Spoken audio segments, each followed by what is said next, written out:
Hello everyone, my name is Kifty Jain and today I will be teaching you about the working institution chapter number 4 of class 9th democratic politics.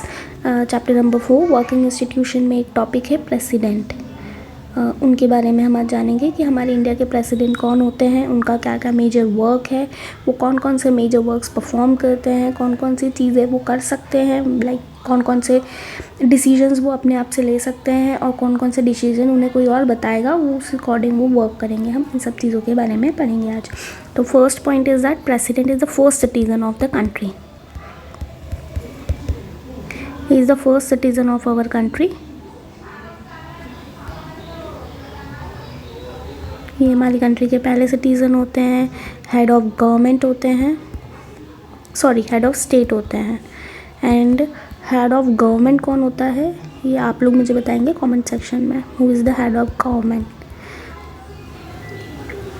Okay, अब president जो होते हैं first thing तो ये होते हैं कि ये इनका इलेक्शन कैसे होता है हम ये देखेंगे। इनका इलेक्शन होता है, ये इनडायरेक्टली इलेक्ट होते हैं।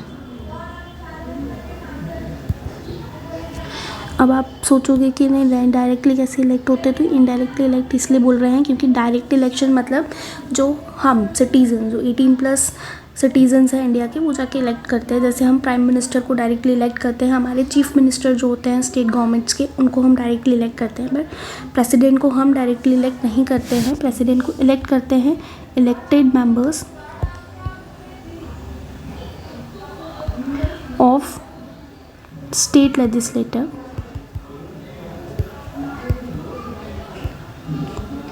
असेंबलीज। जो इलेक्टेड मेंबर्स हैं जिनको हमने चूज़ करके भेजा है कहाँ पर, स्टेट लेजिस्लेटिव असेंबलीज। अगर हम आसान भाषा में बोले तो विधानसभा।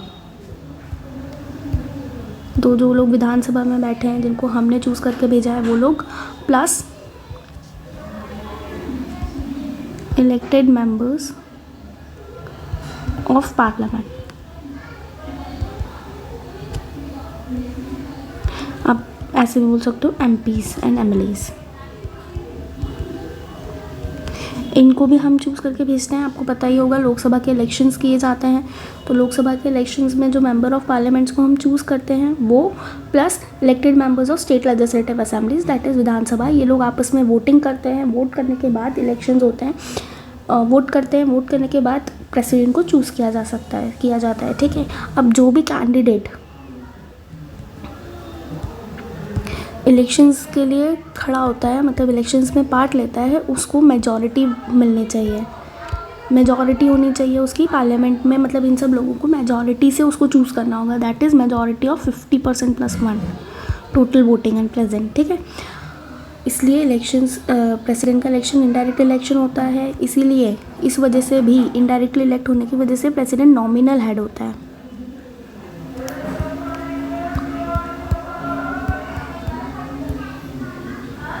दैट इज़ सिर्फ नाम मात्र का हेड है। मतलब कॉन्स्टिट्यूशन में लिखा है कि प्रेसिडेंट के पास ज़्यादा पावर्स है, बट वो एक्चुअली ज़्यादा पावर्स प्रेसिडेंट के पास नहीं होती है, क्योंकि ज़्यादा पावर्स उनके पास होती है डेमोक्रेसी में जो कि डायरेक्टली इलेक्ट किए जाते हैं by the citizens of India which is prime minister.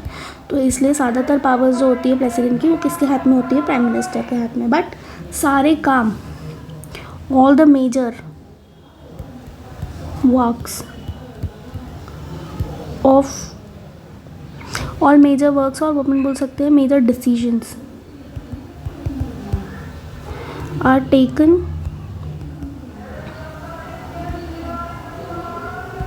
In the name of president.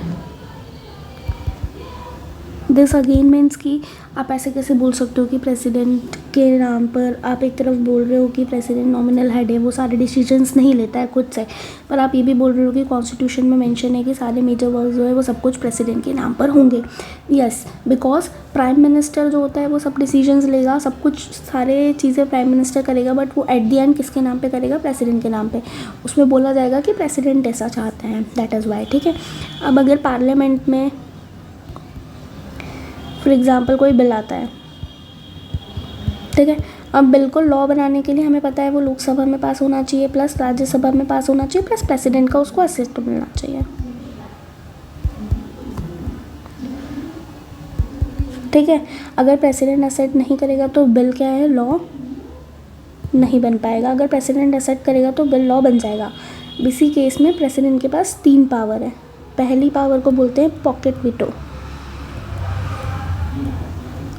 Pocket veto क्या होती है, प्रेसिडेंट अपनी पॉकेट में उस बिल को रख ले and then he may go away, that is वो चला जाए कि अब मेरे को इस पर कोई अपना रिकमेंडेशन भी नहीं देना है, ना कुछ और करना है, मैं नहीं पास कर रहा बिल, मैं जा रहा हूँ, बाय बाय। ठीक है, इन सिंपल लैंग्वेज। और प्रेसिडेंट की दूसरी पावर ये है कि उसको रिकमेंडेशन करे। उसने रिकमेंडेशन करा कि भाई आप इसमें कुछ कुछ चेंजेस कर लो, ये चेंज करो कि ये बिल में कुछ, अगर उसको लग रहा है कि मान लो एक बिल आया कि हमें 9th क्लास में सम अमाउंट ऑफ स्टूडेंट्स को ही पास करना है। प्रेसिडेंट को लगता है नहीं, जो कैपेबल है उन सबको पास करना चाहिए, ये बिल है। तो प्रेसिडेंट ने क्या बोला कि आप, ये मेरा रिकमेंडेशन है, आप लोग एक बार देख लीजिए। अगर पार्लियामेंट ने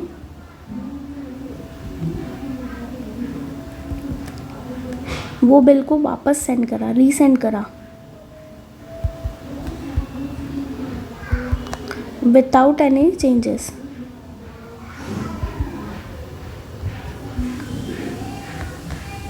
नाउ प्रेसिडेंट इज बाउंड। अब प्रेसिडेंट जो है वो बाउंडेड है टू पास द बिल।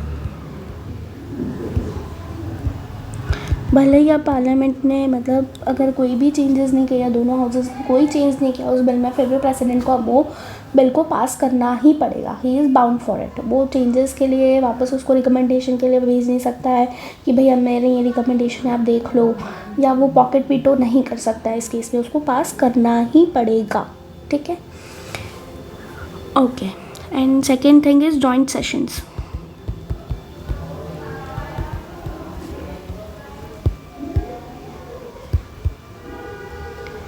अब जॉइंट सेशन क्या होता है? जॉइंट सेशन वो होता है, मान लो लोकसभा से कोई बिल पास हुआ, राज्यसभा में आया, अब राज्यसभा उस पर कोई डिसीजन नहीं ले पा रही है, बहुत दिन हो गए हैं, तो प्रेसिडेंट के पास पावर होती है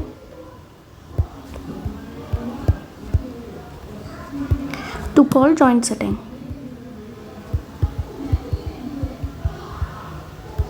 इन ऑफ पार्लियामेंट, कि आप दोनों साथ में बैठिए और फिर आप काम कीजिए इस पर, मतलब सोचिए विचारिए। अब प्रेसिडेंट के पास और भी पावर्स है। दूसरी पावर क्या है और क्या पावर्स है? ये अपॉइंटमेंट करता है।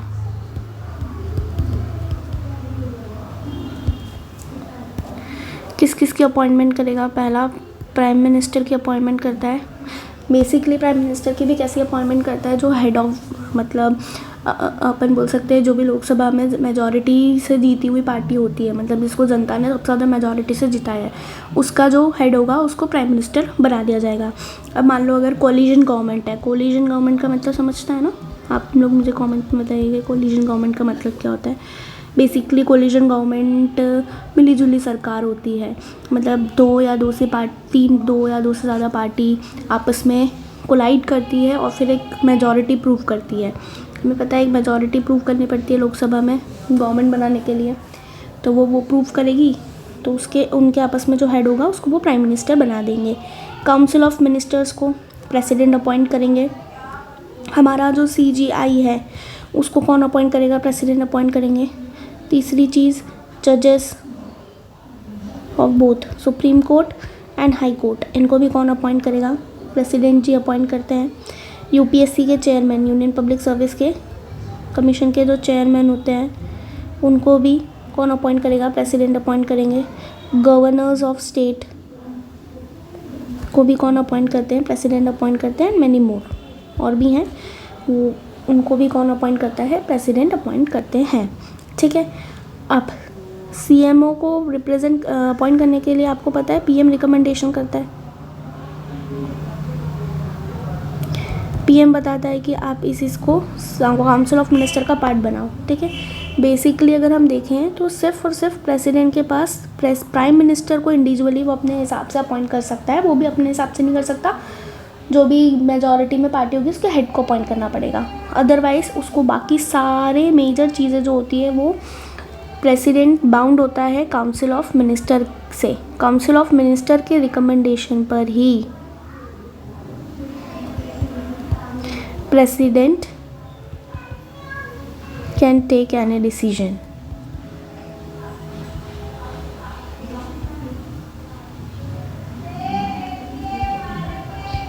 ठीक है, बिना काउंसिल ऑफ मिनिस्टर के रिकमेंडेशन के प्रेसिडेंट कोई डिसीजन नहीं ले सकता है अपने आप से, अपने दिमाग से सोचकर। सारी की सारी चीज़ें वो काउंसिल ऑफ मिनिस्टर के रिकमेंडेशन पर ही करता है। फिर भी सब कुछ अगर लॉ बन रहा है या किसी की अपॉइंटमेंट हो रही है या मेजर कोई भी गवर्नमेंट एक्टिविटी हो रही है, वो किसके नाम पे की जाएगी? प्रेसिडेंट के नाम पर की जाएगी हमेशा।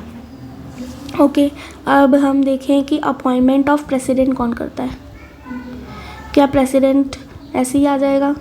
नहीं।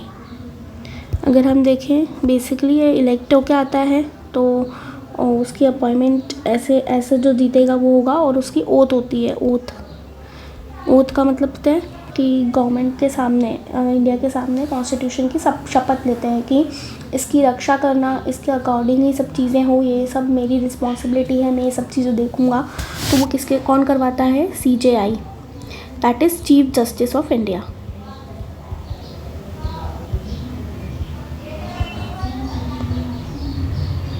ठीक है, आई होप कि आप लोगों को ये प्रेसिडेंट का जो टॉपिक है वो समझ आया होगा। अगर आपको कुछ भी डाउट्स आते हैं तो आप प्लीज़ मुझे बताइएगा, and please do like, share and subscribe to my YouTube channel. Thank you.